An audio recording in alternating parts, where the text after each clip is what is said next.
Dear student, welcome to my channel the Bong science.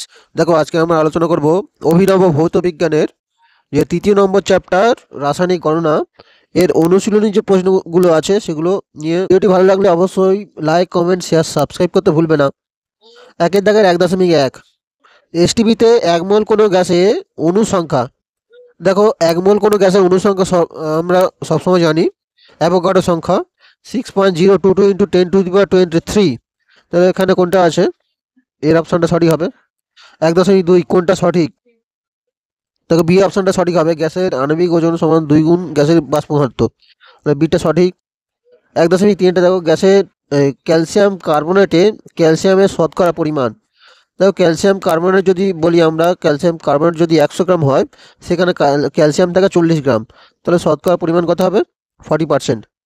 1.4 এসটিপিতে 1 litre hydrogen গ্যাসের ভর। এসটিপিতে 1 litre hydrogen গ্যাসের ভর হচ্ছে 0.089 গ্রাম। ডি অপশনটা সঠিক হবে। 1.5 2 মোল সোডিয়ামকে জলের সঙ্গে বিক্রিয়া ঘটালে উৎপন্ন গ্যাসের এসটিপিতে আয়তন। দেখো, এখানে বিক্রিয়াটা যদি দেখি, 1.5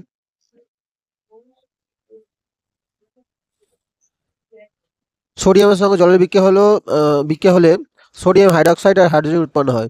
এখানে যদি সোডিয়াম 2 গ্রাম হয়, তাহলে 2 অণু জল লাগে, আর 2 অণু সোডিয়াম হাইড্রক্সাইড আর 1 অণু হাইড্রোজেন উৎপন্ন হয়। তাহলে 2 মোল যদি সোডিয়াম হয়, হাইড্রোজেন কত? 1 মোল।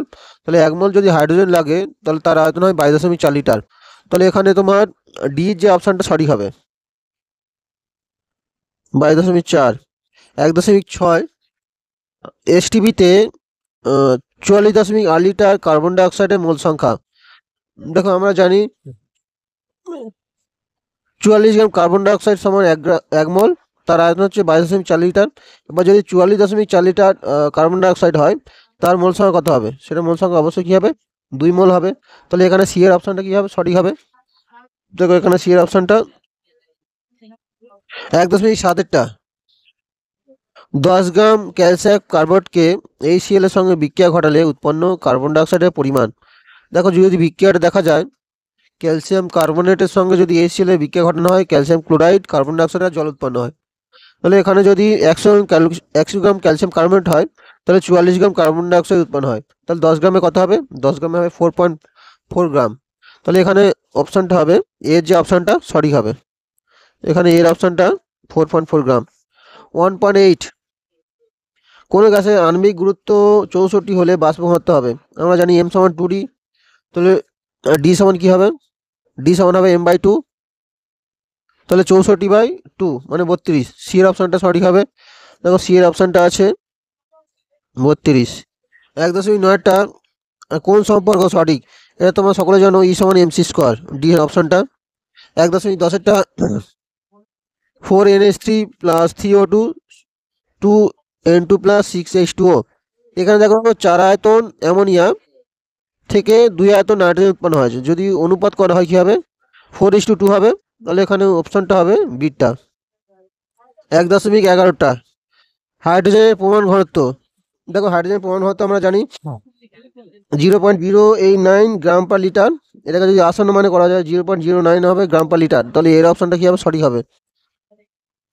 1.12টা 4NH3 plus TO2 2N2 plus 6H2O ammonia ও নাইট্রোজেনের মোল অনুপাত। এখানে 4 মোল আছে, এখানে 2 মোল আছে। অনুপাত করলে কী হবে? 2:1। এর অপশানটা সঠিক হবে। 1.13 কার্বনযুক্ত কোনো গ্যাসীয় পদার্থের বাষ্প ঘনত্ব 13 হলে আণবিক সংকেত। বাষ্প ঘনত্ব যদি 13 হয়, আণবিক ভর কত হবে? আণবিক ভর হবে m সমান 2d। তাহলে আণবিক ভর m এর মান কত হবে? 26। তাহলে আণবিক ভর যদি 26 হয়, তার সংকেত কী হবে? C2H2। দেখো, এখানে ডি অপশানটা সঠিক হবে।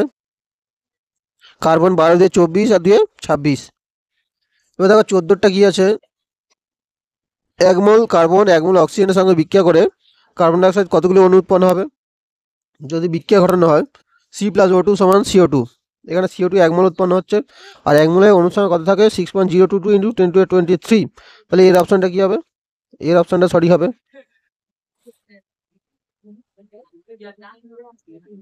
এবার দীর্ঘ যে উত্তরভিত্তিক প্রশ্ন, এগুলো আমরা পরের অংশে আলোচনা করব। ভিডিওটি ভালো লাগলে অবশ্যই লাইক, কমেন্ট, শেয়ার, সাবস্ক্রাইব করতে ভুলবে না।